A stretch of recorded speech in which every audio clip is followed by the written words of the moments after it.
ज्ञान the treasure में आपका स्वागत है और हम आपको आज बताएंगे आरबीआई के कुछ फैक्ट्स जो बड़ी रोचक फैक्ट्स हैं।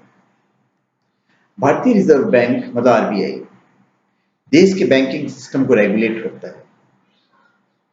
आमतौर पर रिजर्व बैंक द्वारा रेपो रेट में बदलाव के आधार पर ही कमर्शियल बैंक सभी तरह के लोन के लिए इंटरेस्ट रेट तय करते हैं।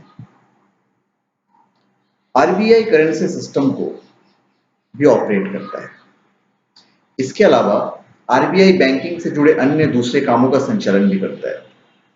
यही वजह है कि रिजर्व बैंक को बैंकों का बैंक कहा जाता है। आइए हम आपको कुछ अमेजिंग फैक्ट्स बताते हैं जो शायद आपको नहीं पता हो। रिजर्व बैंक ऑफ इंडिया का जो लोगो है वो ईस्ट इंडिया कंपनी के डबल मोहर से प्रेरित है। इसमें थोड़ा सा बदलाव किया गया है। पहले आरबीआई एक निजी संस्था थी, अब सरकारी है। रिजर्व बैंक का गठन एक निजी संस्था के रूप में 1 अप्रैल 1935 को किया गया था, लेकिन अब यह एक सरकारी संस्था है। इस केंद्रीय बैंक का राष्ट्रीयकरण साल 1949 तक नहीं हो सका था। रहा फाइनेंशियल ईयर का सवाल, तो भारत में फाइनेंशियल ईयर 1 अप्रैल से 31 मार्च तक होता है, जबकि रिजर्व बैंक ऑफ इंडिया का फाइनेंशियल ईयर 1 जुलाई से शुरू होकर 30 जून को समाप्त होता है। करेंसी नोट के बारे में आपको बताना चाहूंगा। आरबीआई सिर्फ बैंक ऑफ इंडिया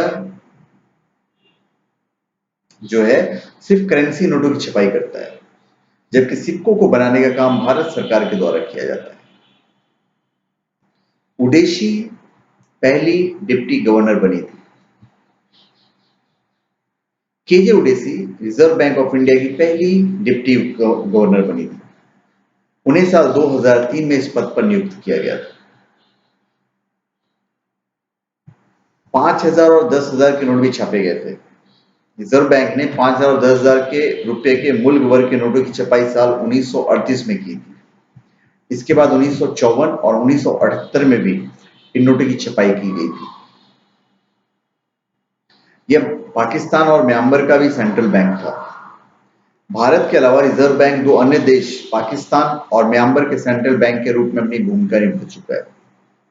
आरबीआई ने जुलाई 1948 तक पाकिस्तान और अप्रैल 1947 तक म्यांमार जो बर्मा है उसके सेंट्रल बैंक के रूप में काम किया है। फिर हिल्टन यंग कमीशन के आधार पर इसकी स्थापना हुई थी। भारत में केंद्रीय बैंक यानी रिजर्व बैंक ऑफ इंडिया की स्थापना हिल्टन यंग कमीशन की रिपोर्ट के आधार पर की गई थी। आरबीआई में श्रेणी 2 के कर्मचारी है ही नहीं। रिजर्व बैंक ऑफ इंडिया में द्वितीय श्रेणी के कर्मचारी बिल्कुल नहीं है। इसमें 17,000 जो है वो श्रेणी 1 में है, श्रेणी 3 और श्रेणी 4 के कर्मचारी कार्यरत हैं। पूर्व पीएम मनमोहन सिंह यहाँ के गवर्नर रह चुके हैं आरबीआई के। मनमोहन सिंह अकेले ऐसे प्रधानमंत्री रहे हैं जो कि रिजर्व बैंक ऑफ इंडिया के गवर्नर के पद पर कार्य कर चुके हैं। देशमुख आरबीआई के पहले भारतीय गवर्नर थे। सीडी देशमुख पहले ऐसे भारतीय हैं जिन्होंने आरबीआई के गवर्नर पद का पदभार संभाला था और वे रिजर्व बैंक ऑफ इंडिया के तीसरे गवर्नर बने। इसके अलावा वो वर्ष 1951-52 के अंतरिम बजट के समय भारत के वित्त मंत्री भी रह चुके हैं। देशमुख बैंकों के राष्ट्रीयकरण करने के खिलाफ थे। आरबीआई हेडक्वार्टर में मॉनेटरी म्यूजियम है।